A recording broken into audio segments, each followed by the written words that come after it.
ओम नमः शिवाय। हर हर महादेव। आज माघ मास के शुक्ल पक्ष की एकादशी तिथि और गुरुवार है। आज जया एकादशी का व्रत रखा जाएगा।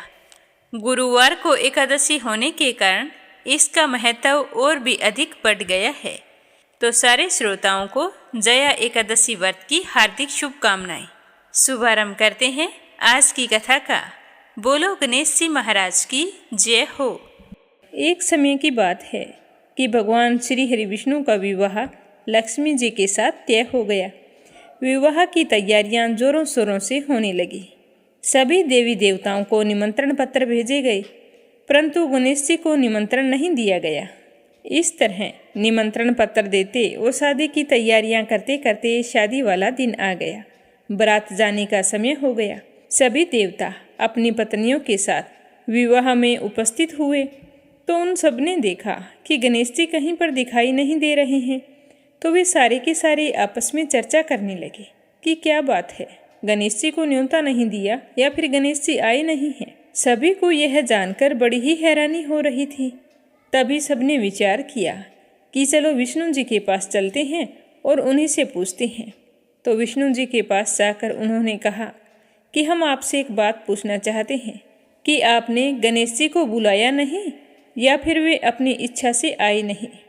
तो विष्णु जी कहने लगे कि गणेश जी के माता पिता को मैंने न्योता भेज दिया है। अगर वो आना चाहते तो आ जाते। उन्हें अलग से न्योता देने की कोई ज़रूरत नहीं है। दूसरी बात यह है कि उनको 1.25 मन मूंग, 1.25 मन चावल, 1.25 मन घी और 1.25 मन लड्डू का भोजन दिन भर में चाहिए। अगर हम उसे बारात में लेकर चले गए तो उन्हें इस तरह खाता देखकर सारे लोग हंसेंगे। दूसरे के घर जाकर इतना सारा खाना पीना अच्छा भी तो नहीं लगता। इस तरह वार्ता कर रहे थे तो किसी ने सुझाव दिया कि यदि गणेश जी आ जाएं तो क्या है, द्वारपाल बनाकर घर पर बैठा देना। कह देना कि तुम घर का ध्यान रखना, जिससे गणेश जी को यह नहीं लगेगा कि उन्हें बुलाया नहीं। तो विष्णु जी को यह बात पसंद आ गई और उन्होंने गणेश जी को न्योता भेज दिया। न्योता मिलते ही गणेश जी बड़े प्रसन्न हुए, सज धज कर वहाँ आ पहुँचे। तो विष्णु जी कहने लगे कि आप घर की रखवाली करना। घर की रखवाली के लिए कोई समझदार और जिम्मेदार होना चाहिए। तो मुझे आपसे समझदार और जिम्मेदार कोई दूसरा नहीं लगा। तो यह सुनकर गणेश जी और भी प्रसन्न हुए। तो इस तरह गणेश जी को रखवाली के लिए बैठा दिया और बारात वहाँ से चल दी। नारद जी ने देखा कि गणेश जी दरवाजे पर बैठे हैं और बारात सारी चली जा रही है।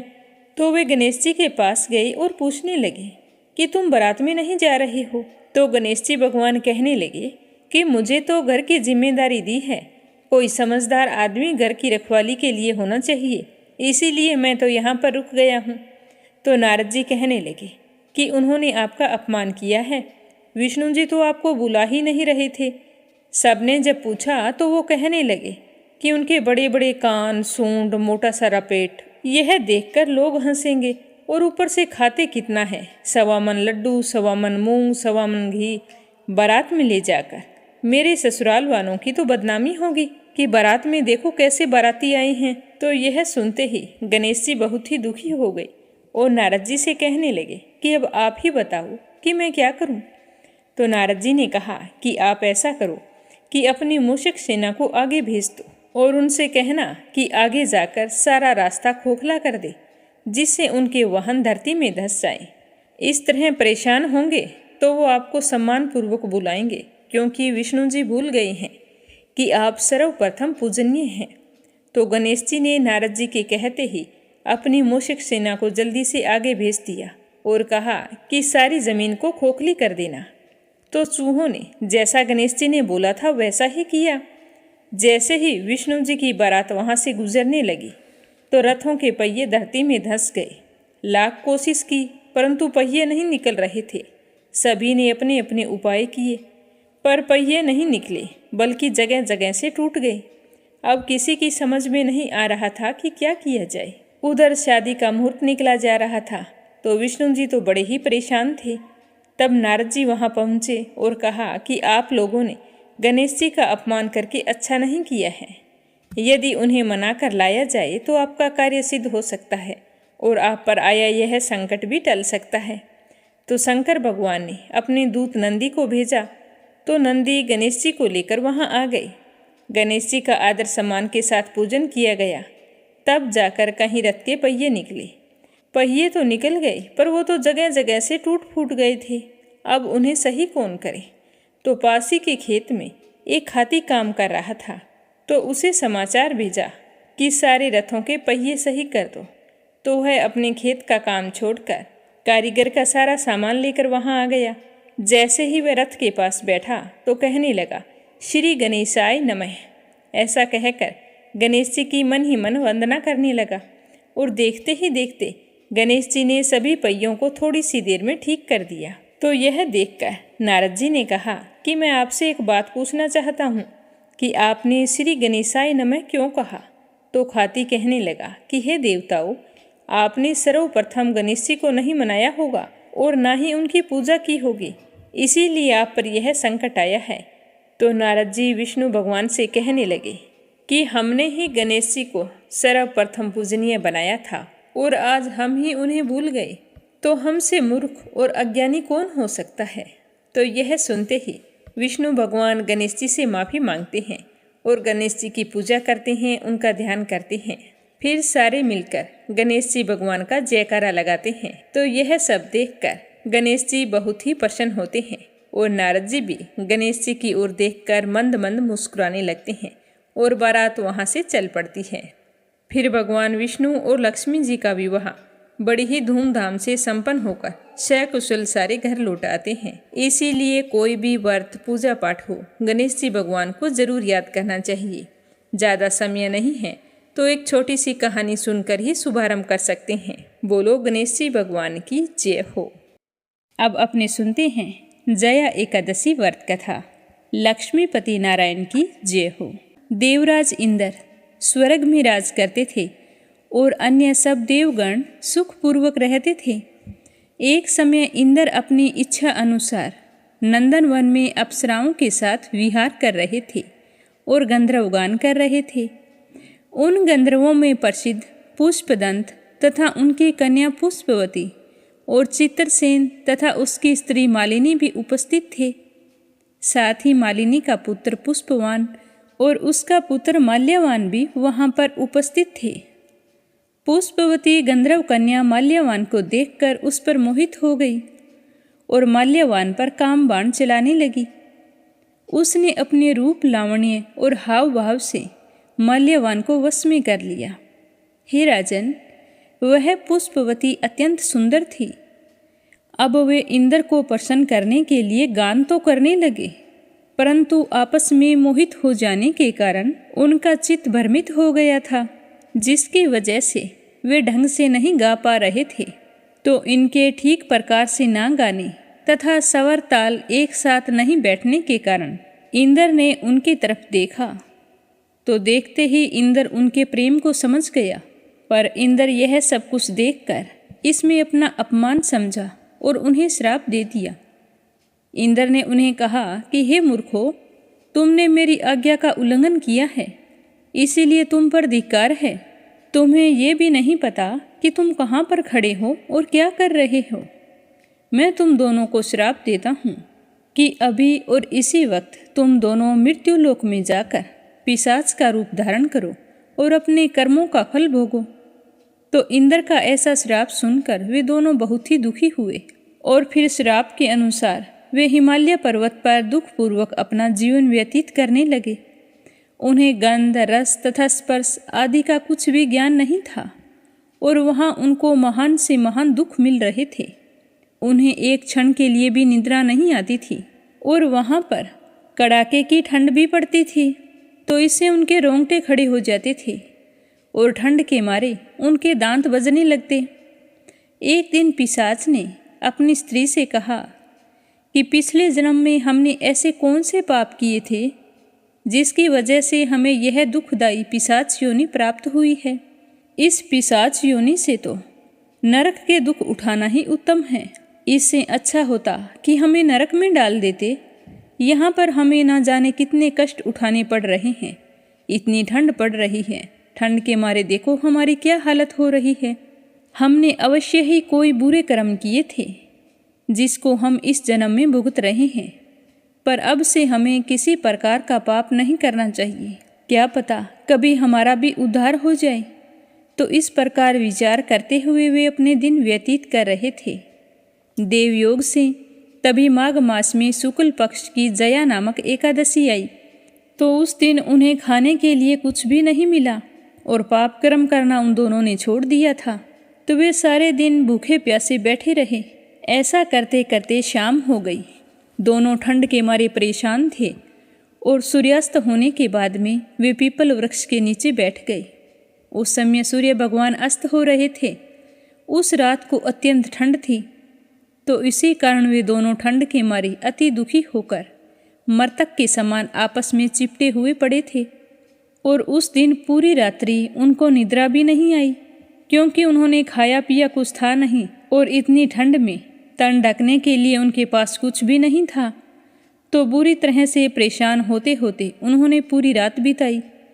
हे राजन, जया एकादशी के उपवास और रात्रि के जागरण से दूसरे ही दिन सुबह उनकी पिशाच योनि छूट गई। अत्यंत सुंदर गंधर्व और अप्सरा की देह धारण करके सुंदर वस्त्र आभूषणों से अलंकृत होकर उन्होंने स्वर्ग लोक को प्रस्थान किया। उस समय आकाश में से देवता उनकी स्तुति करते हुए पुष्प वर्षा करने लगे। स्वर्ग लोक में जाकर इन दोनों ने देवराज इंद्र को प्रणाम किया। तो देवराज इंद्र इनको देखकर हैरान था कि मैंने तो इन्हें श्राप दिया था कि पिशाच की योनि में जाकर अपने कर्मों के कष्ट भोगो, पर इनकी वो पिशाच योनि कैसे छूट गई। तो हैरान होते हुए इंद्र ने उनसे पूछा कि तुमने अपनी पिशाच योनि से किस प्रकार छुटकारा पाया, मुझे सब कुछ बताओ। तो माल्यवान कहने लगा कि हे देवेंद्र, भगवान विष्णु की कृपा और जया एकादशी के व्रत के प्रभाव से ही हमारी पिशाच देह छूट गई है। तब इंद्र कहने लगे कि हे माल्यवान, भगवान की कृपा और एकादशी का व्रत करने से न केवल तुम्हारी पिशाच की योनि छूटी है, बल्कि तुम हम लोगों के लिए भी वंदनीय हो गए हो, क्योंकि विष्णु जी और शिव जी के भक्त हम लोगों के वंदनीय हैं। अतः आप दोनों धन्य हैं।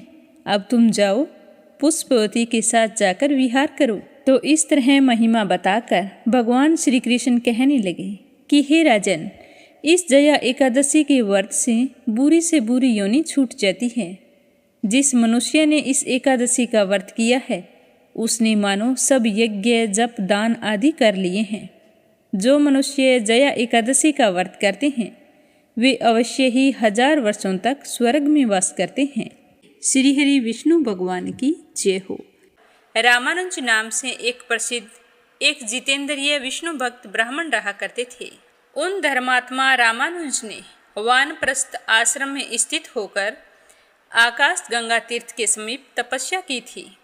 गर्मी में भगवान विष्णु का ध्यान करते हुए वे पंच अग्नि के मध्य में स्थित रहे और वर्षा के दौरान खुले आकाश के नीचे बैठकर मुख से ओम नमो नारायणा मंत्र का जाप और हृदय में भगवान जनार्दन का ध्यान करते रहते थे तथा जाड़े में जल के भीतर निवास करते थे। वे समस्त प्राणियों के हितैषी, जितेंद्रिय तथा सब प्रकार के द्वंद्वों से दूर रहने वाले थे। उन्होंने कितने ही वर्षों तक सूखे पत्ते खाकर निर्वाह किया, कुछ काल तक जल का ही आहार किया और कुछ वर्षों तक वे केवल वायु पीकर ही रहे। इस तरह उनकी कठिन तपस्या से संतुष्ट होकर भक्त वत्सल भगवान श्री हरि विष्णु ने उन्हें प्रत्यक्ष दर्शन दिए। भगवान के हाथों में शंख, चक्कर, गदा आदि शोभा पा रहे थे। उनके नेत्र कमल दलों की भांति सुंदर थे। श्री अंगों की दिव्य प्रभा कोटि कोटि सूर्य के समान थी। वे विनीता नंदन गरुड़ पर आरूढ़ होकर छत्तर और चमर से सुशोभित हो रहे थे। श्री हरि विष्णु जी ने हार, भुजबंद, मुकुट और कड़े पहन रखे थे जो उनके अंगों की शोभा बढ़ा रहे थे। विश्वक्सेन और सुनंद आदि पार्षद भगवान को सब ओर से घेर कर खड़े थे। वीणा, वेणु और मृदंग आदि बाजे बजाने वाले नारद आदि के द्वारा उनकी महिमा का गान हो रहा था। भगवान का ऐश्वर्य परम उत्तम रूप से प्रकट हो रहा था। वे पीताम्बर से शोभायमान थे। उनके वक्षस्थल में लक्ष्मी जी का निवास था। काले बादलों के समान उनकी कांति थी। पार्श्व भाग में खड़े हुए सनक आदि महायोगी भगवान की सेवा में लगे थे। अपनी मंद मंद मुस्कान से तीनों लोकों को मोहते और अंगों की दिव्य प्रभा से दसों दिशाओं को सम्मानित और प्रकाशित करते हुए भक्त सुलभ दया निधान भगवान वेंकटेश्वर महामुनि रामानुज के समीप उपस्थित हुए। उन्होंने अपनी चारों बाहों से मुनि को पकड़कर अपने हृदय से लगा लिया और प्रेम पूर्वक कहने लगे कि हे महामुनि, मैं तुमसे बहुत ही प्रसन्न हूँ। तुम जो चाहो वरदान मांग सकते हो। तुमने जो मुझे नमस्कार किया है उससे मेरा प्रेम और भी अधिक बढ़ गया है। इसीलिए मैं खुश होकर तुम्हें वर देने के लिए आया हूँ। तो अपने सामने साक्षात श्री हरि विष्णु भगवान को देखकर रामानुज बहुत ही प्रसन्न हुए और भगवान की बात सुनकर कहने लगे कि हे नारायण, हे रमानाथ, श्रीनिवास, जगन्मय जनार्दन, हे गोविंद, हे नरकांतक, वेंकटाचल शिरोमणि, मैं तो आपके दर्शन मात्र से ही कृतार्थ हो गया हूँ। धर्मनिष्ठ पुरुष आपको नमस्कार करते हैं, क्योंकि आप धर्म के रक्षक हैं, जिन्हें महादेवी और ब्रह्मा जी भी नहीं जानते। तीनों वेदों को भी जिनका ज्ञान नहीं हो पाता, उन्हीं आप परमात्मा को आज मैं जान पाया हूँ। इससे अधिक और कौन सा वरदान हो सकता है? जिन्हें योगी नहीं देख पाते, केवल कर्मकांडी लोग जिनकी झांकी नहीं कर पाते, उन्हीं आप परमात्मा का आज मुझे प्रत्यक्ष दर्शन हो रहा है। तो इससे बढ़कर और क्या हो सकता है? संपूर्ण जगत के स्वामी वेंकटेश्वर, मैं इतने से ही कृतार्थ हूँ, जिनके नाम का स्मरण करने मात्र से ही बड़े बड़े पातकी मनुष्य भी मुक्ति को प्राप्त हो जाते हैं। उन्हीं भगवान जनार्दन का आज मैं प्रत्यक्ष दर्शन करता हूँ। हे प्रभु, आपके युगल चरणार विंदों में मेरी अविचल भक्ति बनी रहे। तो उसकी बात सुनकर श्री भगवान जी कहने लगे कि हे महामुनि रामानुज, मुझ में तुम्हारी दृढ़ भक्ति हो। हे ब्राह्मण, मेरी कही हुई दूसरी बात भी ध्यान से सुनो। जब सूर्य मेष राशि पर जाते हैं, उस समय चित्रा नक्षत्र से युक्त पूर्णिमा होने पर जो लोग आकाश गंगा में स्नान करते हैं, वे पुनरावृत्ति रहित परम धाम को प्राप्त हो जाते हैं। हे रामानुज, तुम आकाश गंगा के समीप ही निवास करो। प्रारब्ध कर्म के अनुसार प्राप्त हुए इस शरीर का अंत होने पर तुम्हें मेरे स्वरूप की प्राप्ति होगी। इस विषय में बहुत कहने की क्या आवश्यकता है। आकाश गंगा के शुभ जल में जो कोई भी स्नान करते हैं, वे सभी उत्तम भगवत भक्त हो जाते हैं। तो यह सुनकर रामानुज पूछने लगे कि हे भगवान, भगवत भक्तों के लक्षण क्या हैं? किस कर्म से उनकी पहचान होती है? मैं इसके बारे में विस्तार से सुनना चाहता हूँ। तो भगवान वेंकटेश कहने लगे कि हे मुनि श्रेष्ठ, मैं तुम्हें भगवत भक्तों के लक्षण बता रहा हूँ, तुम ध्यानपूर्वक सुनना। जो समस्त प्राणियों के हितैषी हैं और जिनका दूसरों के दोष देखने का स्वभाव नहीं है, जो किसी से भी ईर्ष्या नहीं रखते हैं और ज्ञानी, निष्प्रह तथा शांत चित्त हैं, वे सारे श्रेष्ठ भगवत भक्त हैं। जो मन, वाणी और क्रिया द्वारा दूसरे को पीड़ा नहीं देते और जिनमें संग्रह करने का स्वभाव नहीं है, तथा उत्तम कथा सुनने में जिनकी सात्विक बुद्धि हमेशा संलग्न रहती है, तथा जो मेरे चरणार विंदों के भक्त हैं। जो उत्तम मानव माता पिता की सेवा करते हैं, देव पूजा में तत्पर रहते हैं, जो भगवत पूजन के कार्य में सहायक होते हैं और पूजा होती देखकर मन में आनंद मानते हैं, वे भगवत भक्तों में सर्वश्रेष्ठ होते हैं। जो ब्रह्मचारियों और सन्यासियों की सेवा करते हैं तथा दूसरों की निंदा कभी नहीं करते हैं, ना किसी की निंदा सुनते हैं, जो श्रेष्ठ मनुष्य सबके लिए हितकारक वचन बोलते हैं और जो लोक में सद्गुणों के ग्राहक हैं, वे उत्तम भगवत भक्त हैं। जो सब प्राणियों को अपने समान देखते हैं, तथा शत्रु और मित्र में समभाव रखते हैं, जो धर्म शास्त्र के वक्ता तथा सत्यवादी हैं, और जो ऐसे पुरुषों की सेवा में रहते हैं वे भी उत्तम भगवत भक्त माने जाते हैं। दूसरों का अभ्युदय देखकर जो प्रसन्न होते हैं तथा भगवान नामों का कीर्तन करते हैं, जो भगवान के नामों का अभिनंदन करते हैं और उन्हें सुनते ही अत्यंत हर्ष में भर जाते हैं, और सुनने मात्र से ही उनके संपूर्ण अंग रोमांचित हो उठते हैं, जो अपने आश्रमों उचित आचार के पालन में तत्पर, अतिथियों के पूजक तथा वेदार्थ के वक्ता हैं, वे उत्तम वैष्णव हैं, जो अपने पढ़े हुए शास्त्रों को दूसरे के लिए बतलाते हैं और सर्वत्र गुणों को ग्रहण करने वाले हैं, जो एकादशी का व्रत करते हैं, मेरे लिए सत्कर्मों का अनुष्ठान करते हैं, मुझ में मन लगाते हैं, मेरा भजन करते हैं, मेरे भजन के लिए ललायित रहते हैं तथा सदा मेरे नामों के स्मरण में तत्पर रहते हैं, वे उत्तम भगवत भक्त होते हैं। सद्गुणों की ओर जिनकी स्वाभाविक प्रवृत्ति है वे सभी श्रेष्ठ भक्त कहे गए हैं। तो सूत जी की बात सुनकर ऋषि कहने लगे कि हे भगवान, आपने हमें यह बहुत अच्छी बात बताई है, पर आप अब हमें यह बताइए कि दान किसको देना चाहिए, दान का सही समय कौन सा होता है। तो ऋषियों की बात सुनकर सूत जी ने कहा कि हे ऋषियों, नपुंसक, पुत्रहीन, पाखंडी, वेद वेताओं तथा ब्राह्मणों से द्वेष रखने वाले और अपने धर्म कर्म का त्याग करने वाले पुरुष को दिया हुआ दान सदैव निष्फल ही होता है। जो प्राय स्त्रियों में आसक्त है, दूसरों के धन का जिसके मन में बड़ा लोभ है, जो गीत गाने वाला है, ऐसे ब्राह्मण को दिया हुआ दान निष्फल होता है। जिसके मन में दोष दर्शन का भाव भरा है, जो कृतघ्न और मायावी है, जिसमें ज्ञान का अभाव है, जो सदा भीख मांगने वाला है, हिंसक है, जो नाम विक्रय, वेद विक्रय, स्मृति विक्रय तथा धर्म विक्रय करने वाला है, और जिसका दूसरों को सताना ही स्वभाव बन गया है, ऐसे ब्राह्मण को दिया हुआ दान भी निष्फल होता है। जो कोई भी पाप में संलग्न रहने वाले हैं, उनसे ना तो कुछ लेना चाहिए और ना ही उन्हें कुछ देना चाहिए।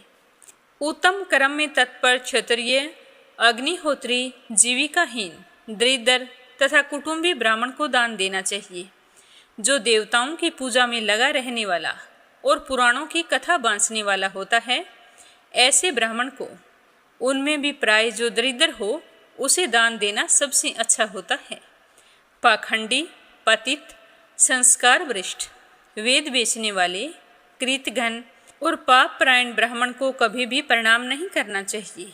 जो कोई व्यक्ति स्नान कर रहा हो, या फिर जिसके हाथों में स्मिदा और फूल हो, या फिर किसी के हाथ में जल का पात्र हो, या फिर जो मनुष्य भोजन कर रहा हो, ऐसे व्यक्ति को भी प्रणाम नहीं करना चाहिए।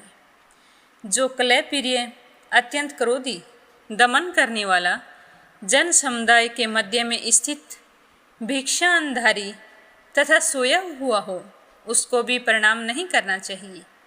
रजस्वाला, व्याभिचारिणी, सूतिका, गर्भपात करने वाली, वर्तनाश करने वाली तथा अत्यंत क्रोध में भरी हुई स्त्री को भी कभी प्रणाम नहीं करना चाहिए। जो श्राद्ध के नियम में नियुक्त हो, देवताओं की पूजा कर रहा हो तथा यज्ञ एवं तर्पण कर रहा हो, ऐसे पुरुष को भी प्रणाम नहीं करना चाहिए। यदि श्राद्ध के लिए कोई सुपात्र ब्राह्मण ना मिले तो केवल सूत काटकर, जनेऊ बनाकर जीविका चलाने वाले सदाचारी एवं पुत्रवान ब्राह्मण को श्राद्ध के लिए निमंत्रण देना चाहिए। अगर वह भी ना मिले तो पुत्र को या फिर छोटे भाई को या फिर अपने आप को ही श्राद्ध में नियुक्त करना चाहिए। पुत्रहीन ब्राह्मण को किसी प्रकार भी श्राद्ध के लिए नियुक्त ना करें। पूर्व काल में श्रीवत्स गोत्र में उत्पन्न पद्मनाभ नामक एक जितेंद्रिय ब्राह्मण था। वह दयालु, उपवासशील, सत्यवादी, सब प्राणियों को अपने ही समान देखने वाला था तथा विषय कामना से रहित था। सब भूतों का हितैषी, मन और इंद्रियों को वश में रखने वाला, तथा सब प्रकार से द्वंद्वों से रहित था। कितने ही वर्ष तक वह सूखे पत्ते चबा कर रहा। कुछ काल तक वह केवल जल पीता रहा। फिर उसने जल और पत्ते छोड़कर कई सालों तक केवल वायु का आहार किया।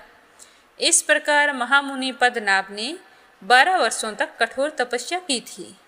तो उसकी तपस्या से लक्ष्मीपति नारायण बहुत ही खुश हुए और उसे प्रत्यक्ष दर्शन दिए।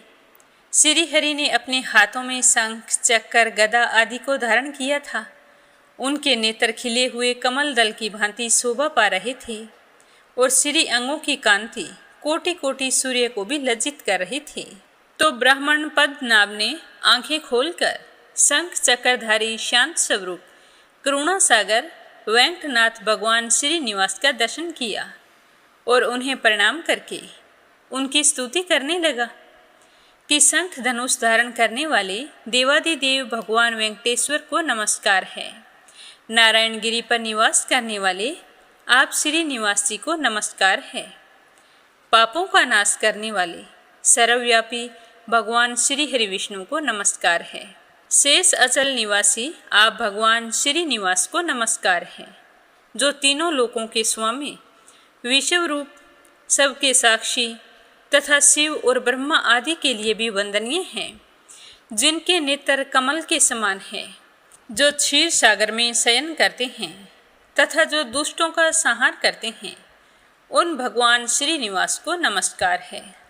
जो भक्तों के प्रियतम, दिव्य स्वरूप, देवताओं के स्वामी तथा शरणागतों की पीड़ा का नाश करने वाले हैं, जो योगियों के पालक, वेद वेद्य तथा भक्तों के पापों का संहार करने वाले हैं, उन श्रीनिवास भगवान श्री हरि विष्णु को नमस्कार है।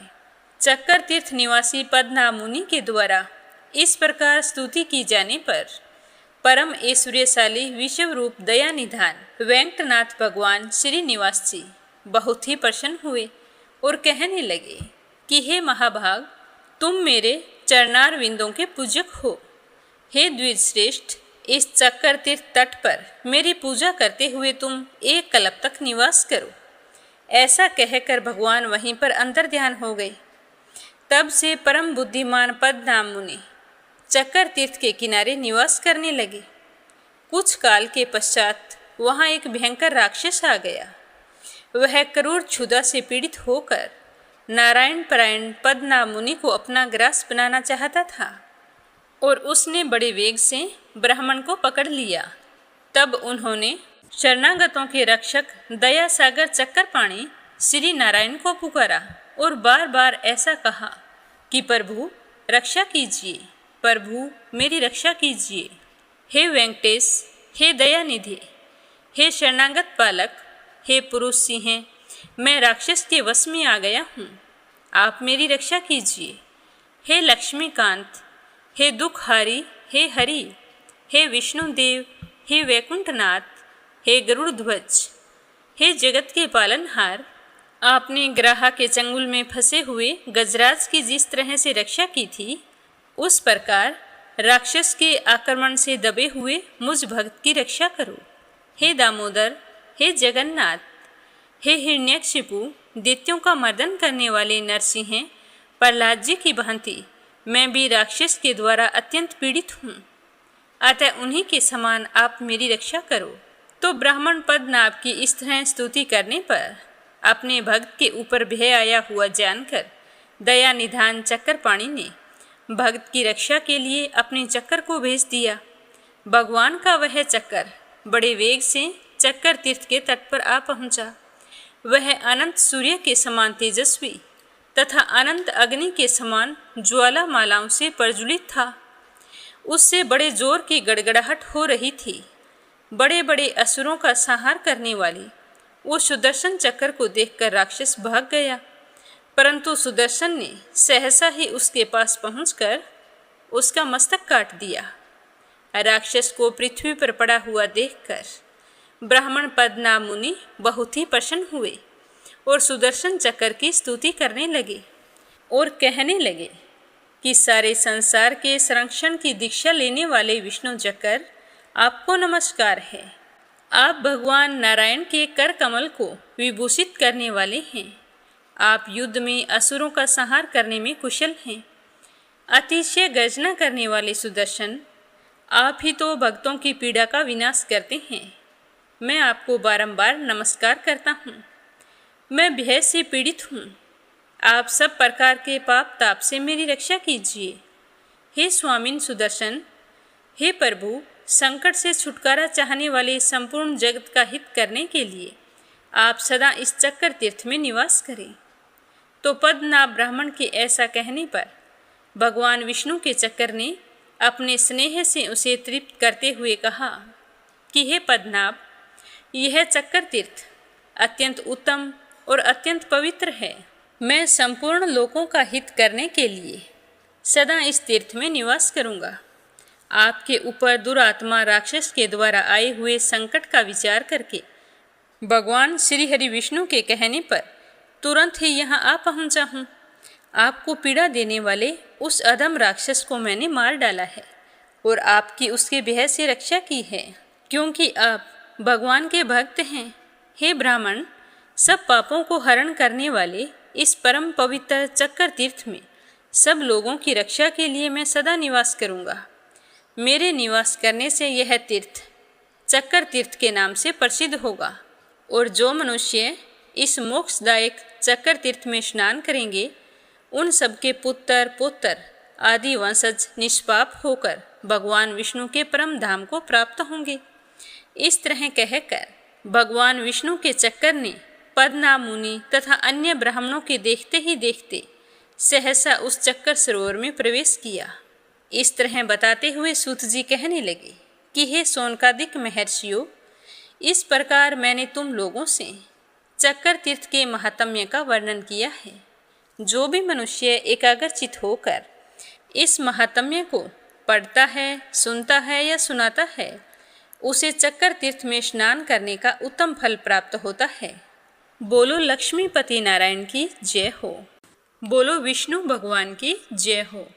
क्षीर सागर में एक त्रिकुट नाम का एक प्रसिद्ध और श्रेष्ठ पर्वत था। उस पर्वत की ऊंचाई आसमान को छूती थी। उसकी लंबाई चौड़ाई भी काफ़ी दूर तक फैली हुई थी। उस पर्वत के 3 शिखर थे। पहला सोने का, दूसरा चांदी का और तीसरा लोहे का था। इन तीनों की चमक से समुद्र, आकाश और दिशाएं जगमगाती रहती थी। इसके अलावा भी उसकी कई छोटी छोटी चोटियाँ थीं जो रत्न और कीमती धातुओं से बनी हुई थी। सब ओर से समुद्र की लहरें आकर इस पर्वत के निचले भाग से टकराती थी, जिससे ऐसा लगता था कि समुद्र इसके पांव पखार रहा है। पर्वत की तलहटी में तरह तरह के जानवर बसेरा बनाए हुए थे। इसके ऊपर बहुत सारी नदियाँ और सरोवर भी थे।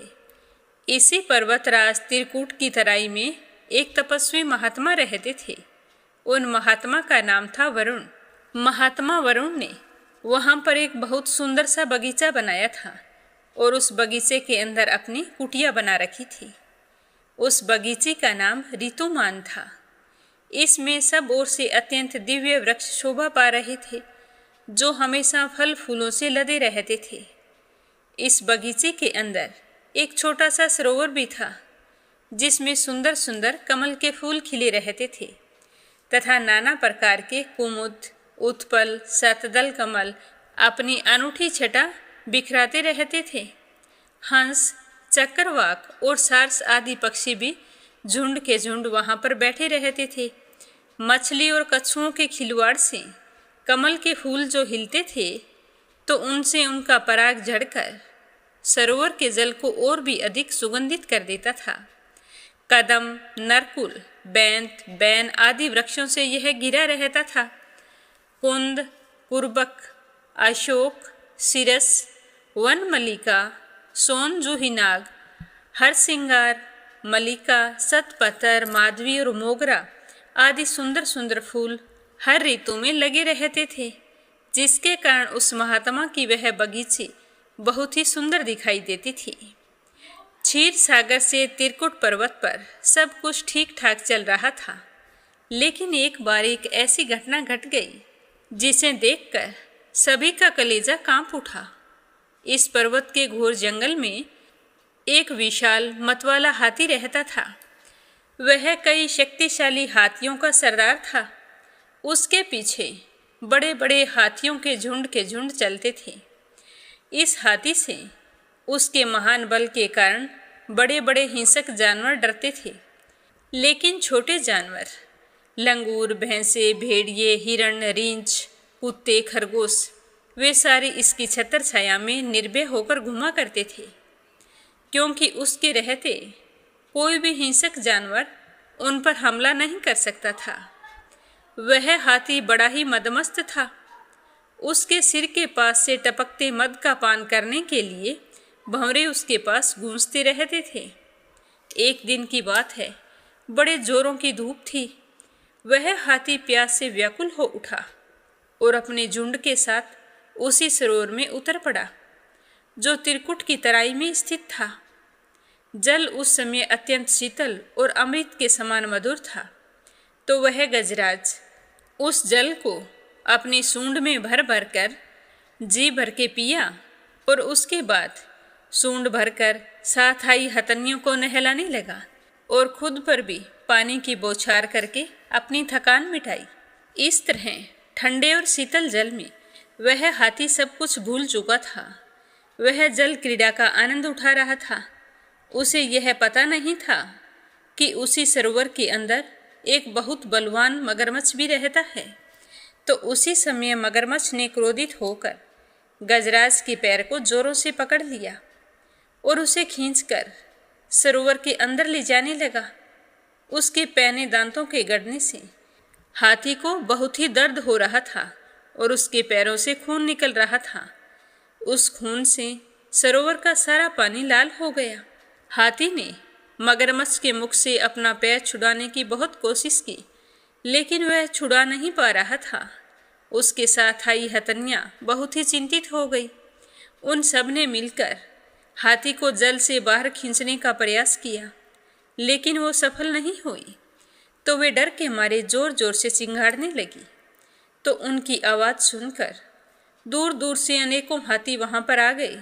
सब ने मिलकर हाथी को बाहर निकालना चाहा, लेकिन कोई भी निकालने में कामयाब नहीं हो पाया। तो सारे हाथियों और हथनियों को बहुत ही दुख हो रहा था कि उनके सरदार हाथी को किस तरह एक मगरमच्छ उसे खींचकर पानी के अंदर लेकर जा रहा है। लेकिन सारे बेबस थे, कुछ भी नहीं कर पा रहे थे। सारे हाथी शांत होकर एक ओर बैठ गए और फिर मगरमच्छ और हाथी के बीच में युद्ध चलने लगा। दोनों अपने आप में काफ़ी बलशाली थे और हार मानने वाले नहीं थे। तो कभी मगरमच्छ हाथी को खींचकर पानी के अंदर ले जाता, तो कभी हाथी मगरमच्छ को खींचकर पानी के बाहर ले आता। काफ़ी कोशिशों के बाद भी हाथी का पैर मगरमच्छ के मुख से छूट नहीं रहा था, बल्कि उसके दांत हाथी के पैर में और भी गहरे गड़ते जा रहे थे। सरोवर का पानी पूरी तरह से लाल हो गया था। इस तरह हाथी और मगरमच्छ के बीच यह युद्ध कई दिनों तक चलता रहा। अंत में अधिक रक्त बह जाने के कारण हाथी का शरीर स्थिर पड़ने लगा। उसे लगा कि अब वह मगरमच्छ के हाथों परास्त हो जाएगा। उस समय उसे कोई भी उपाय दिखाई नहीं दे रहा था। अपनी मृत्यु को समीप पाकर हाथी को उस समय भगवान नारायण की याद आई, क्योंकि उसने पूर्व जन्म में निरंतर भगवान श्री हरि विष्णु की आराधना की थी। इसीलिए उसे भगवत स्मृति हो गई। तो उसने सब कुछ याद आते ही निश्चय किया कि मैं कराल काल के भय से चराचर प्राणियों के शरण्य सर्वसमर्थ प्रभु की शरण ग्रहण करता हूँ। ऐसा निश्चय करके गजेंद्र अपने मन को एकाग्र करके अपने पूर्व जन्म में सीखे हुए श्रेष्ठ स्तोत्र के द्वारा गजेंद्र मोक्ष की स्तुति करने लगा। उसने एक कमल का फूल तोड़ा और आसमान की ओर इस तरह उठाया जैसे वह उसे भगवान को अर्पित कर रहा हो। अब तक वह मगरमच्छ द्वारा खींचे जाने से सरोवर के मध्य गहरे जल में चला गया था। उसका सूंड का मात्र वही भाग ऊपर बचा था। उस सूंड में उसने लाल कमल का पुष्प पकड़ रखा था। और उसे आसमान की ओर उठाकर वह भगवान श्री हरि विष्णु को स्मरण कर रहा था। और वह यह बिल्कुल भूल चुका था कि वह कितना शक्तिशाली है। अपने आप को असहाय समझकर उसने नारायण को पुकारा, तो भगवान नारायण समझ गए कि आज मेरे भक्त के मन से शक्ति का अहंकार जाता रहा और वह पूरी तरह से मेरा शरणागत है और वह इस समय मेरे अलावा और किसी को नहीं पुकार रहा है। उसकी एकमात्र बुद्धि मुझे में लगी हुई है। तो भगवान श्री हरि विष्णु गरुड़ पर सवार होकर चक्कर धारण किए हुए सरोवर के किनारे पहुंच गए। जब उन्होंने देखा कि गजेंद्र हाथी डूबने वाला है तो वह जल्दी से गरुड़ से कूद पड़े। उस समय तक तो वहाँ बहुत सारे देवी देवता भगवान के आगमन को समझकर वहाँ उपस्थित हो गए थे। सभी के देखते ही देखते भगवान ने हाथी और गजेंद्र को एक क्षण में ही सरोवर से खींचकर बाहर निकाल दिया। तो यह देखकर देवताओं को बड़ा ही आश्चर्य हुआ। तभी विष्णु जी के चक्कर ने गराह का मुंह फाड़ दिया और हाथी का पैर बाहर निकल आया। उसे किसी तरह की कोई क्षति नहीं पहुंची। वह मगरमच्छ सबके देखते ही देखते तड़प कर मर गया और हाथी भगवान की कृपा दृष्टि से पहले की तरह स्वस्थ हो गया। तो ब्राह्मण आदि देवगण श्री हरि विष्णु भगवान की प्रशंसा करते हुए उनके ऊपर फूलों की वर्षा करने लगे। सिद्ध और ऋषि महर्षि पर ब्रह्मा भगवान विष्णु का गुणगान करने लगे और सबके देखते ही देखते वह मगरमच्छ दिव्य शरीरधारी हो गया। उसने भगवान विष्णु के चरणों में अपना सिर रखकर प्रणाम किया और भगवान विष्णु के गुणों की प्रशंसा करने लगा। और भगवान का स्पर्श पाते ही वह पाप से मुक्त होकर अभिशप्त गंधर्व ने प्रभु की परिक्रमा की और उनके त्रिलोक्य वंदित चरण कमलों में प्रणाम करके अपने लोक को चला गया। भगवान विष्णु ने हाथी का उद्धार करके उसे अपना पार्षद बना लिया। गंधर्व सिद्ध और देवगण उनकी लीला का गान करने लगे। गजेंद्र की स्तुति से प्रसन्न होकर भगवान विष्णु ने सबके सामने कहा कि प्यारे हाथी, हे गजेंद्र, जो लोग ब्रह्म मुहूर्त में उठकर तुम्हारी की हुई स्तुति से मेरा स्तवन करेंगे, उन्हें मैं मृत्यु के समय निर्मल बुद्धि का दान करूँगा। यह कहकर भगवान विष्णु ने पार्षद के रूप में हाथी को साथ लिया और गरुड़ पर सवार होकर अपने दिव्य धाम को चले गए। वह मगरमच्छ और हाथी पूर्व जन्म में कपिल मुनि महर्षि कर्दम के पुत्र थे। कर्दम ऋषि की पत्नी का नाम देवहूति था। उन्हीं के गर्भ से कपिल मुनि का जन्म हुआ था। लेकिन उन्हीं देवहूति को कर्दम जी से पहले कई और भी संतानें हुई थी। उन्हीं कर्दम और देवहूति के कपिल मुनि से 2 बड़े पुत्र थे जो कि वेदज्ञ थे। एक बार राजा के यहाँ यज्ञ संपन्न करने आए थे। जब दोनों को धन मिला तो उस धन को लेकर उन दोनों में विवाद हो गया। तभी दोनों ने एक दूसरे को मगरमच्छ और हाथी की योनि में जाने का श्राप दे दिया। वे दोनों विष्णु भगत थे और दोनों की बात सत्य भी हुई। लेकिन मौत से पहले उन्होंने तपस्या करके विष्णु जी को प्रसन्न कर लिया था और वरदान में मुक्ति की मांग की थी।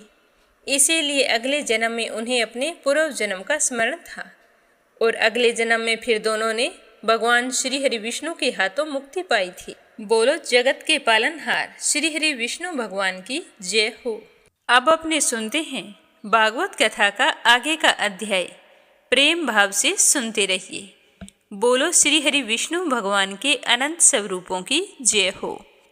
राजा परीक्षित ने पूछा कि हे भगवान, योग रूप वायु से प्रज्वलित हुई ज्ञान अग्नि से जिनके राग आदि कर्म बीज दग्ध हो गए हैं, उन आत्माराम मुनियों को देववश यदि स्वयं ही अणिमा आदि सिद्धियां प्राप्त हो जाए तो वे उनके राग द्वेष आदि क्लेशों का कारण तो किसी प्रकार नहीं हो सकती। फिर भगवान ऋषभ ने उन्हें स्वीकार क्यों नहीं किया? तो यह सुनकर सुखदेव जी कहने लगे कि हे राजन, तुम्हारा कहना ठीक है, किंतु संसार में जैसे चालाक व्याध अपने पकड़े हुए मृग का विश्वास नहीं करते, उसी प्रकार बुद्धिमान लोग इस चंचल चित्त का भरोसा नहीं करते हैं। तभी तो कहते हैं कि इस चंचल चित्त से कभी मैत्री नहीं करनी चाहिए। इसमें विश्वास करने से ही मोहिनी रूप में फंसकर महादेव जी का चिरकाल तक किया गया संचित तप क्षीण हो गया था।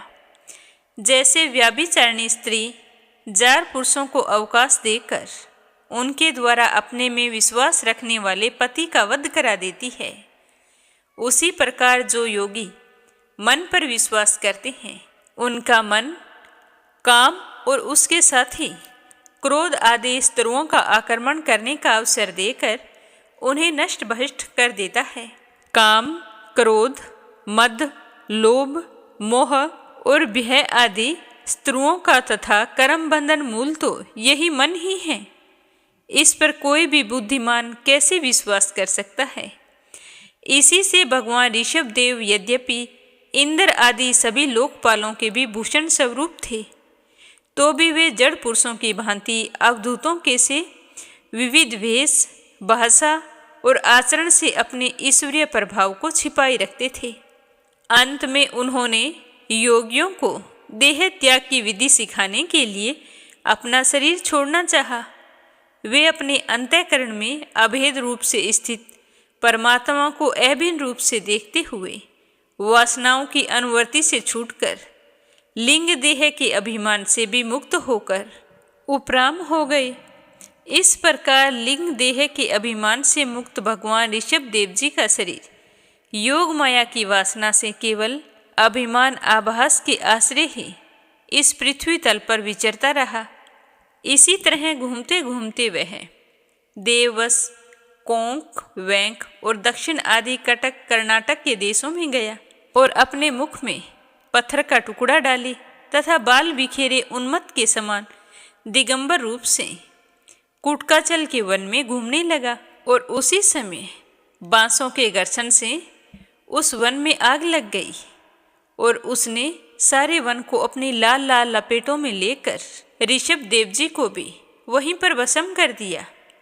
हे राजन, जिस समय कलयुग में अधर्म की वृद्धि होगी, उस समय कोंक, वैंक और कंटक देश का मंदमती राजा अहर्त वहाँ के लोगों से ऋषभ देव जी के आश्रम अतीत आचरण का वृतांत सुनकर तथा स्वयं उसे ग्रहण करके लोगों के पूर्व संचित पाप फल स्वरूप होनहार के वशीभूत होकर भय रहित स्वधर्म पथ का परित्याग करके अपनी बुद्धि से अनुचित और पाखंडपूर्ण कुमार्ग का प्रचार करेगा।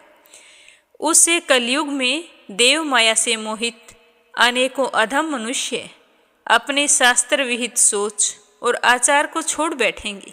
अधर्म युक्त कलयुग के प्रभाव से बुद्धिहीन हो जाने के कारण वे स्नान ना करना, आचमन ना करना, अशुद्ध रहना, केस नुचवाना आदि ईश्वर का तिरस्कार करने वाले पाखंड धर्मों को मनमाने ढंग से स्वीकार करेंगे और प्राय वेद, ब्राह्मण एवं भगवान यज्ञ पुरुष की निंदा करने लगेंगे। वे अपने इस नवीन अवैदिक स्वेच्छाकृत प्रवृत्ति में अंध परंपरा से विश्वास करके मतवाले रहने के कारण स्वयं ही घोर नरक में गिरेंगे। भगवान का यह अवतार रजोगुणों से भरे हुए लोगों को मोक्ष मार्ग की शिक्षा देने के लिए ही हुआ था। इनके गुणों का वर्णन करते हुए लोग इन वाक्यों को कहा करते हैं कि अहो 7 समुद्रों वाली पृथ्वी के समस्त द्वीप और वर्षों में यह भारतवर्ष बड़ी ही पुण्य भूमि है, क्योंकि यहाँ लोग श्रीहरि के मंगल में अवतार चरित्रों का गान करते हैं। महाराज प्रियव्रत का वंश बड़ा ही उज्जवल और सुयशपूर्ण है, जिसमें पुराण पुरुष श्री आदि नारायण ने ऋषभ अवतार लेकर मोक्ष की प्राप्ति कराने वाले धर्म का आचरण किया। इन जन्म रहित भगवान ऋषभ देव के मार्ग पर दूसरा कोई योगी मन से भी कैसे चल सकता है, क्योंकि योगी लोग जिन योग सिद्धियों के लिए ललायित होकर निरंतर प्रयत्न करते रहते हैं, उन्हें इन्होंने अपने आप प्राप्त होने पर भी असत समझकर त्याग दिया था।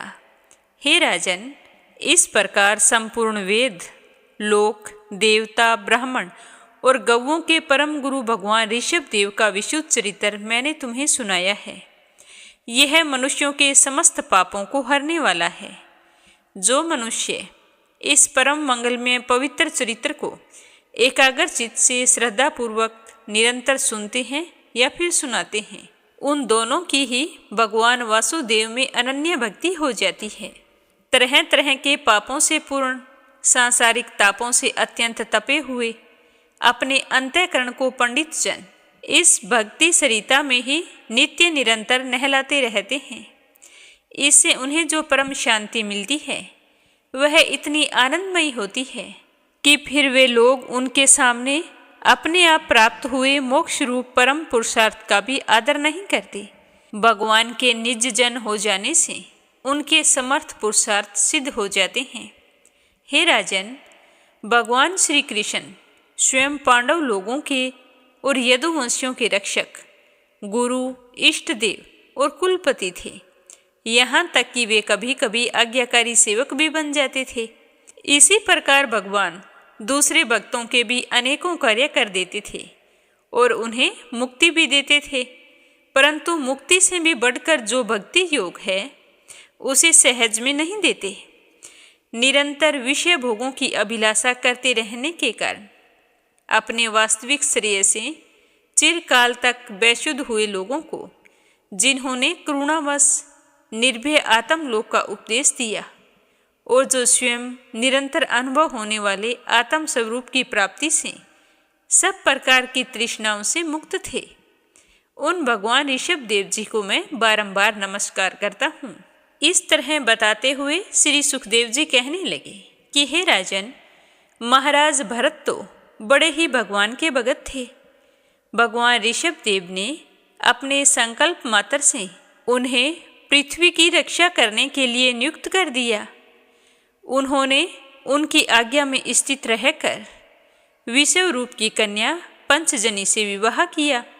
जिस प्रकार तामस अहंकार से शब्द आदि 5 भूत तन्मात्र उत्पन्न होते हैं, उसी प्रकार पंचजननी के गर्भ से उनके सुमति, राष्ट्रभृत, सुदर्शन, आवरण, धूमरकेतु नाम के 5 पुत्र हुए, जो सर्वथा उन्हीं के समान थे। इसी को वर्ष, जिसका नाम पहले अंजनाभ वर्ष था, राजा भरत के समय से ही इसे भारतवर्ष कहा जाने लगा। महाराज भरत बहुज्ञ थे। वे अपने अपने कर्मों में लगी हुई प्रजा का अपने बाप दादाओं के समान स्वधर्म में स्थित रहते हुए अत्यंत वात्सल्य भाव से पालन करने लगे। उन्होंने होता, अधर्व्यू, उधाता, ब्रह्मा, इन 4 ऋत्वजों द्वारा कराए जाने वाले प्रकृति और विकृति दोनों प्रकार के अग्निहोत्र, दरस, पूर्णमास, चातुर्मास्य, पशु और सोम आदि छोटे बड़े यज्ञों से यथा समय श्रद्धापूर्वक यज्ञ और क्रतुरूप श्री भगवान जी का यजन किया। इस प्रकार अंग और क्रियाओं के साथ भिन्न भिन्न यज्ञों के अनुष्ठान के समय जब आहुतिगण आहुति देने के लिए हाथ में हवि लेते, तो यजमान भरत उस यज्ञ क्रम से होने वाले पुण्य रूप फल को यज्ञ पुरुष भगवान वासुदेव के चरणों में अर्पण कर देते थे। वे पर ब्रह्मा ही इंद्र आदि समस्त देवताओं के प्रकाशक, मंत्रों के वास्तविक प्रतिपाद्य तथा उन देवताओं के भी नियामक होने से मुख्य कर्ता एवं प्रधान देव हैं। इस प्रकार अपनी भगवत दर्पण बुद्धि रूप कुशलता के हृदय से राग द्वेष आदि मलों का मार्जन करते हुए वे सूर्य आदि सभी यज्ञ भोक्ता देवताओं का भगवान के नेत्र आदि अवयवों के रूप में चिंतन करते थे। इसी तरह कर्म की शुद्धि से उनका अंतःकरण शुद्ध हो गया। तब उन्हें अंतर्यामी रूप से विराजमान हृदय आकाश में ही अभिव्यक्त होने वाले ब्रह्मा स्वरूप एवं महापुरुषों के लक्षणों से उपलक्षित भगवान वासुदेव में जो श्रीवत्स, कौस्तुभ, वनमाला, चक्कर, शंख और गदा आदि से सुशोभित तथा देव ऋषि नारद आदि निज जनों के हृदयों में चित्र के समान निश्चल भाव से स्थित रहते हैं, दिन दिन वेगपूर्वक बढ़ने वाली उत्कृष्ट भक्ति उन्हें प्राप्त हुई। इसी तरह 1 करोड़ वर्ष का समय बीत गया। तब उन्होंने राजभोग का प्रारब्ध क्षीण हुआ जान अपनी भोगी हुई वंश परंपरागत संपत्ति को यथा योग्य पुत्रों में बांट दिया। फिर अपने सर्व संपत्ति संपन्न राजमहल से निकलकर वे हरि क्षेत्र में चले आए। इस हरि क्षेत्र में रहने वाले भक्तों पर भगवान का बड़ा ही वात्सल्य है। वे आज भी उनसे उनके इष्ट देव के रूप में मिलते रहते हैं। वहाँ चक्कर नदी नाम की प्रसिद्ध सरिता चक्राकार शालग्राम शिलाओं से, जिनके ऊपर नीचे दोनों ओर नाभि के समान चिन्ह होते हैं, सब ओर से ऋषियों के आश्रमों को पवित्र करती रहती है। उसी हरि क्षेत्र के उपवन में एकांत स्थान में अकेले ही रहकर वे अनेक प्रकार के पत्तर, पुष्प, तुलसी दल, जल और कंदमूल, फल आदि उपहारों से भगवान की आराधना करने लगे। ऐसा करने से उनका अंतःकरण समस्त विषय अभिलाषाओं से निवृत्त होकर शांत हो गया और उन्हें परम आनंद प्राप्त हुआ। इस प्रकार जब वे नियम पूर्वक भगवान की परिचर्या करने लगे, तब उससे प्रेम का वेग बढ़ता गया, जिससे उनका हृदय द्रवीभूत होकर शांत हो गया। आनंद के प्रबल वेग से शरीर में रोमांच होने लगा तथा उत्कंठा के कारण नेत्रों में प्रेम के आंसू उमड़ आए, जिससे उनकी दृष्टि रुक गई। और फिर अंत में जब अपने प्रियतम के अरुण चरणार विंदों के ध्यान से भक्ति योग का आविर्भाव हुआ, तब परमानंद से सरोवर हृदय रूप गंभीर सरोवर में बुद्धि के डूब जाने से उन्हें उस नियम पूर्वक की जाने वाली भगवत पूजा का भी स्मरण नहीं रहा। इस प्रकार वे भगवत सेवा के नियम में ही तत्पर रहते थे। शरीर पर कृष्ण मृग चर्म धारण करते थे तथा त्रिकाल स्नान के कारण भीगते रहने से उनके केस भूरी भूरी घुंघराली लटों में बदल गए थे, जिनसे वे बड़े ही सुहावने लगते थे। वे उदित हुए सूर्यमंडल में सूर्य संबंधिनी ऋचाओं द्वारा ज्योतिर्मय परम पुरुष भगवान नारायण की आराधना करते और इस प्रकार कहते कि भगवान सूर्य का कर्म फलदायक तेज प्रकृति से परे हैं। उसी ने संकल्प द्वारा इस जगत की उत्पत्ति की है। फिर वही अंतर्यामी रूप से इसमें प्रविष्ट होकर अपने चित्त शक्ति द्वारा विषय लोलुप जीवों की रक्षा करता है। हम उसी बुद्धि प्रवर्तक तेज की शरण लेते हैं। हे प्रभु, हम आपकी शरण लेते हैं, आपको बारंबार नमस्कार करते हैं। इससे आगे सुनेंगे कल की कथा में। आज की कथा को यहीं पर विराम देते हैं। श्री हरि का आशीर्वाद पाने के लिए नित्य नियम से सुनते रहिए, क्योंकि कथा को हम जब एक बार शुरू कर लेते हैं तो उसे नियम से सुनकर पूरा करना चाहिए। चाहे आपने किसी भी पुराण की कथा शुरू कर ली है, उसे नियम से श्रद्धा भाव से पूरा करना चाहिए। बोलो विष्णु भगवान की जय हो। अब आपने सुनते हैं लपसी और तपसी की कहानी। बोलो लपसी तपसी की जय हो। बहुत पुराने समय की बात है। एक गांव में एक ब्राह्मण परिवार रहा करता था। उसमें पति पत्नी के अलावा उनके 2 बच्चे थे। एक बेटा था, एक बेटी थी। ब्राह्मण दंपति बहुत ही सरल स्वभाव के थे। समय मिलने पर प्रभु का स्मरण किया करते थे। उनकी बेटी बहुत ही संस्कारी और सुशील थी, लेकिन उनका बेटा आवारा किस्म का था। वह कोई काम धाम नहीं करता और ना ही कभी अपने माँ बाप का कहना मानता था। समय के साथ दोनों बहन भाई बड़े हो गए। बहन की शादी कर दी गई, पर भाई का वही हाल था। उसके माँ बाप ने उसे समझाया कि बेटा, अब हम वृद्ध हो चले हैं, तुम कोई काम किया करो, लेकिन उस पर उनकी बातों का कोई असर नहीं होता था। तो एक दिन ब्राह्मणी अपने पति से कहने लगी कि स्वामी, आप बिल्कुल काम छोड़ दीजिए। जब घर में कुछ भी नहीं होगा तो यह अपनी जिम्मेदारी समझेगा और काम पर लग जाएगा। तो ब्राह्मण ने दूसरे दिन से काम पर जाना छोड़ दिया। तो यह देखकर उनके बेटे ने कोई काम नहीं किया और चोरी करने चला गया। आते जाते राहगीरों को लूट लेता और उसी से अपने घर का गुजारा किया करता था। तो उसकी लूटने और चोरी करने की आदत से सारे गांव वाले उसे लपसी कहने लगे।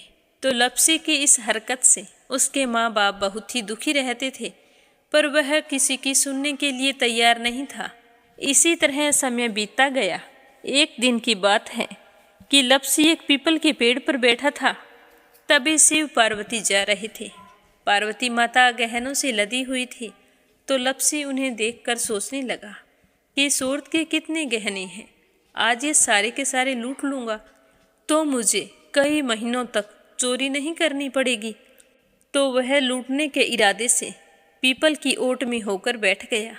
जैसे ही शिव पार्वती वहाँ से जाने लगे तो लपसी एकदम से शिव पार्वती के सामने आकर कहने लगा कि जल्दी से जितने सारे गहने पहन रखे हैं उतार दो। तो पार्वती माता कहने लगी कि तुम चोरी क्यों करती हो, तुम्हें पता है चोरी करना पाप है।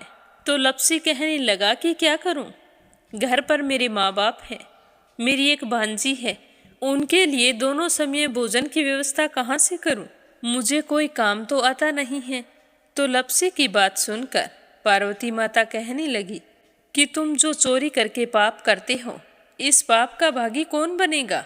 तो लपसी कहने लगा कि मेरे घर वाले सारे बनेंगे। तो पार्वती माता कहने लगी कि कोई नहीं बनेगा, पाप के भागी केवल तुम बनोगे। तो लपसी कहने लगा कि मैं लूट खोस कर उन्हीं के लिए लेकर जाता हूँ, तो पाप के भागी तो उन्हें बनना ही पड़ेगा। तो लपसी की बात सुनकर पार्वती माता ने हंसकर कहा कि हम यहीं पर बैठे हैं और तुम अपने घर जाओ, अपने घर वालों से पूछो कि कोई तुम्हारे पाप का भागी बनेगा क्या। तो यह सुनकर लपसी भागा भागा अपने घर आया और अपनी माँ के पास गया और कहने लगा कि माँ, मैं चोरी करके लाता हूँ, राह चलते राहगीरों को लूटता हूँ, तुम्हारे लिए ही तो करता हूँ। तो तुम मुझे एक बात बताओ, चोरी करने से जो पाप लगता है तो आप मेरे पाप के भागी बनोगे। तो लपसी की बात सुनकर उसकी माँ कहने लगी कि बेटा, मैंने तो तुमसे नहीं कहा कि तुम चोरी करके लाओ, तुम कमा कर लाओ, हमें तो 2 वक्त की रोटी चाहिए, मैं तो तुम्हारी पाप की भागी नहीं बनूंगी। तो माँ के मुंह से इस तरह की बात सुनकर लपसी तो हैरान हो गया। फिर वह अपने पिताजी के पास गया और जाकर कहने लगा कि पिताजी, मैं जो कुछ भी लूट खोस के लाता हूँ वो आपके लिए ही तो लाता हूँ। देखो मैंने लूट कर कितना धन इकट्ठा कर लिया है, कितने ऐशो आराम हैं तुम्हारे।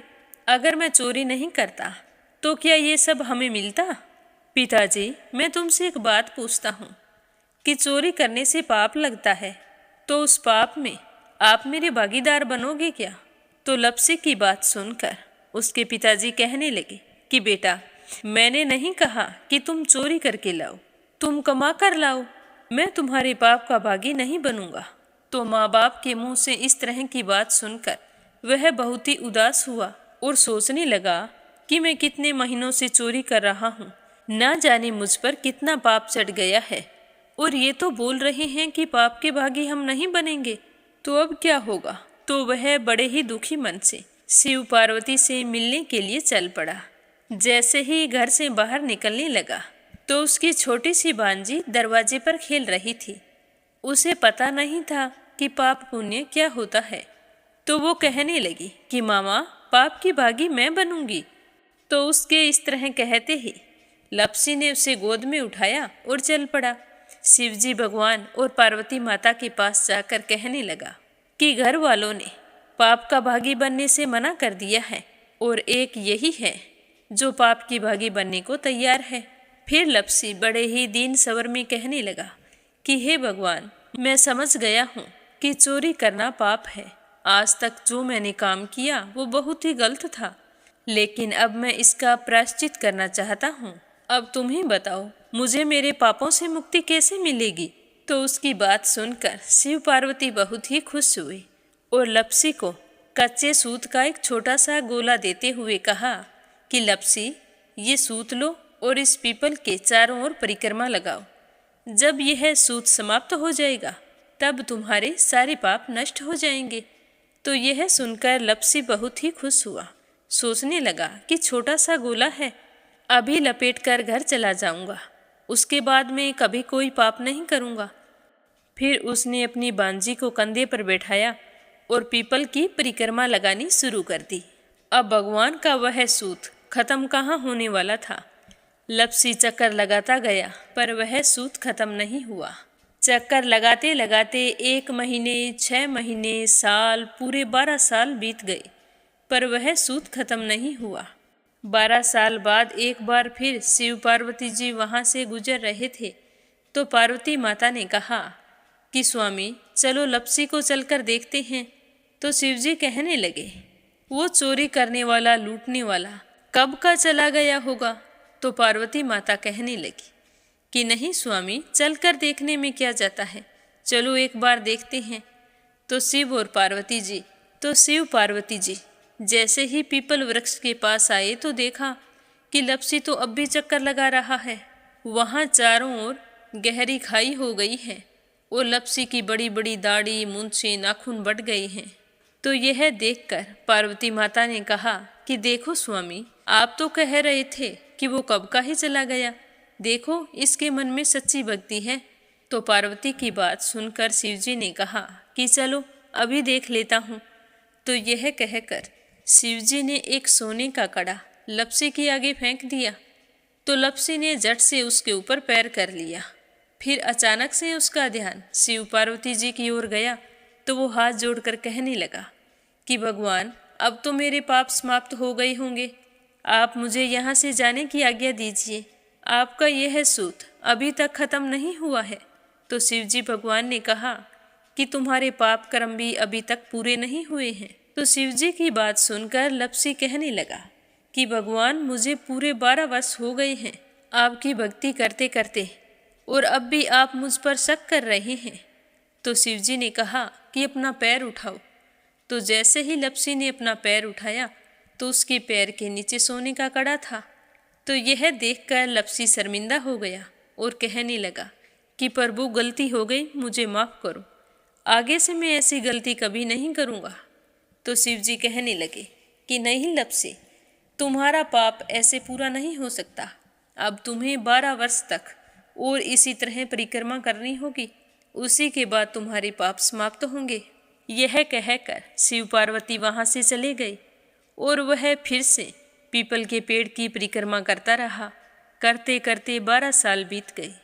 12 साल बाद में शिव पार्वती जी वहाँ पर आए तो उन्होंने देखा कि आज भी वो वहीं पर चक्कर लगा रहा है। तो शिवजी ने फिर उसके सामने सोने की अंगूठी फेंकी पर उसने कोई ध्यान नहीं दिया। तो शिवजी भगवान प्रसन्न होकर कहने लगे कि हे लपसी, आज से तुम मेरी तपस्या करके तपसी बन गए हो। मैं तुम्हें वरदान देता हूँ कि तुम अपने जीवन में सारे सुखों को प्राप्त करेगा। और तूने 24 बरस तक मेरी भक्ति की है, इसका फल भी तुझे अवश्य मिलेगा। जो भी औरत गाय और कुत्ते की रोटी नहीं बनाएगी, उसका पुण्य फल तुम्हें मिलेगा। आंगन लीप कर दहलीज नहीं लीपेगी तो उसका पुण्य फल भी तुझे ही मिलेगा। अगर हमारे घर की बहन बेटी को हम सूट, तीवल या साड़ी भेंट स्वरूप देते हैं तो साथ में मोली का धागा और कुछ रुपए नहीं देंगे तो उसका पुण्य फल भी तुम्हें ही मिलेगा। अगर कोई दिए से दिया जलाएगा तो उसका पुण्य फल भी तुम्हें ही मिलेगा। अगर व्रत और पूजा पाठ में सारी कहानी सुन ले और तुम्हारी कहानी ना सुने तो उसका पुण्य फल भी तुम्हें ही मिलेगा। कहा जाता है कि तभी से सुबह पहली रोटी गाय की और सुबह की अंतिम रोटी छोटी बनाई जाती है और शाम को अंतिम रोटी बड़ी बनाई जाती है जो कुत्ते की होती है। और दिए से दिया भी नहीं जलाया जाता। और घर की बहन बेटियों को सूट और तीवल के साथ भेंट स्वरूप कुछ रुपए भी जरूर दिए जाते हैं। और उसी दिन से हर व्रत कथा के बाद में लपसी तपसी की कहानी जरूर सुनी जाती है। और कथा समाप्त होने पर कहा जाता है कि लपसी का फल लपसी को मिले, तपसी का फल तपसी को मिले। हमारी पूजा पाठ का, हमारे व्रत का और हमारी कहानी का पुण्य फल हमें मिले। बोलो लपसी तपसी की जय हो। तो ये थी लपसी और तपसी की कहानी। लपसी तपसी 2 भाई नहीं थे। लपसी और तपसी एक ही आदमी का नाम था। लूट कर लाता था, इसीलिए उसे लपसी के नाम से पुकारते थे। और फिर भगवान की तपस्या करने के कारण उसे तपसी के नाम से जाना जाने लगा। बोलो लपसी तपसी की जय हो। अब अपने सुनेंगे कथा सुनने वाले प्यारे श्रोताओं के नाम। तो आज का पहला कमेंट है संजय, सोनिया, हिताक्षी, दीपेश, मयंक हरियाणा से। और दूसरा है डॉक्टर रुक्मणी देवी, डॉक्टर चंद्रमणि मनिका, कैला देवी, हंसराज जी, पवन कुमार जी, संजीव कुमार जी, रंजन, मान्या, यम्या दिल्ली से। और तीसरा है परमेश्वरी रघुवीर सिंह दिल्ली से। अपराजिता मीना श्रीवास्तव नेपाल से। प्रोमिला रानी, विश्वास, सुधीर, राजेश, संजय कनाडा से। रुक्मणी शर्मा अंबाला से। आशा शर्मा, विष्णु, ज्योति, अंशु भीलवाड़ा से। नीलम जायसवाल हैदराबाद से। कमला गुरुग्राम से। श्रीमती शर्मा अलीगढ़ से। संजना राजपूत अहमदाबाद से। सरला रानी करणपुर से। रजनी बड़ोला उत्तराखंड से। आपने 32वीं पूर्णिमा व्रत में किए जाने वाले दीपक के बारे में पूछा है। तो ये दीपक आप मिट्टी के भी जला सकते हैं और आटे के भी। व्रत का नियम यह होता है कि पहले दिन हम संकल्प लें कि हमें व्रत किस तरह से रखना है, मिट्टी के दीपक जलाने हैं या फिर आटे के जलाने हैं। लेकिन जो आप हर पूर्णमासी पर दीपक जलाएंगी उनका विसर्जन करना है, वो फिर से नहीं जला सकते। अगला कमेंट है शीला सिन्हा, मीरा श्रीवास्तव, ममता श्रीवास्तव, माला छम्मा, मनोज जौनपुर से। आशा अग्रवाल, लड्डू, मोहित, अंकुर अग्रवाल आगरा से। श्रीमती अरुणलता शर्मा हरिद्वार से।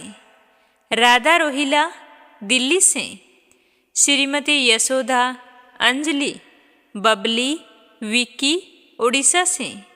निर्मला सिसोदिया दिल्ली से। सरिता शामली से। सरोज अग्रवाल जबलपुर से। सीमा जोशी, रवि कुमार जोशी दिल्ली से। उषा शर्मा राजस्थान से। मंजुला कपूर पंजाब से। अनीता गुप्ता राजस्थान से।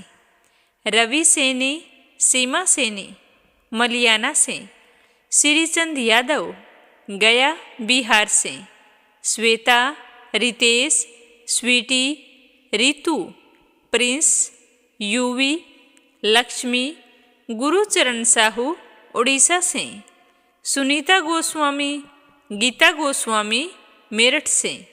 संगीता अग्रवाल, कमला देवी अग्रवाल दुलिया महाराष्ट्र से। दिल्ली बहादुर भंडारी, सरिता भंडारी, नम्रता भंडारी, सूरज भंडारी नेपाल से।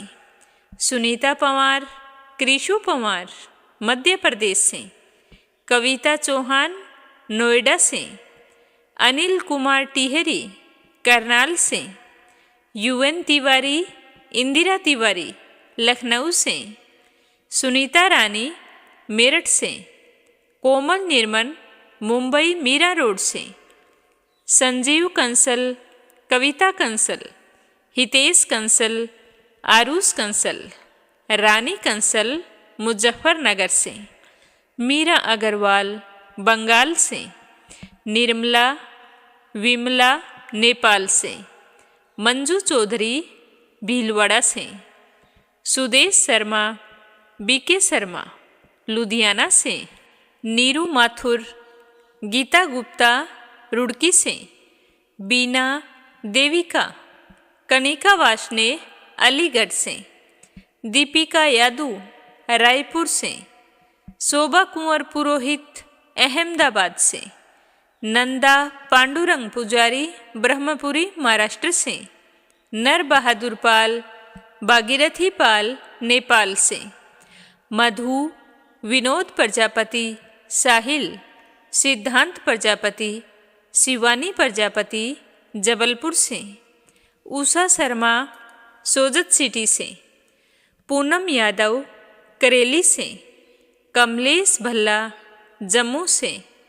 किरण पानीपत से, कमला देवी भीलवाड़ा से, मोनिका नागर तिगांव से, कौशल्या देवी सिल्लीगुड़ी से, पूजा पाठक उत्तराखंड देहरादून कोसानी से, रिधिमा परमिला सुरेश यादव धामतरी से, अनीता अमृतसर से, सावित्री ईश्वरलाल रामचंदानी, राजेश मीनू निखिल रामचंदानी गाजियाबाद से, शीला बहन जयपुर से, स्मिता सीताराम गायकवाड़ महाराष्ट्र से, निकिता सेजवानी, करण सेजवानी, विशाल सेजवानी, पवन सेजवानी, पायल सेजवानी अहमदाबाद से, कुसुम बघेल दिल्ली से, कांता अशोक कुमार जी भटनागर भोपाल मध्य प्रदेश से,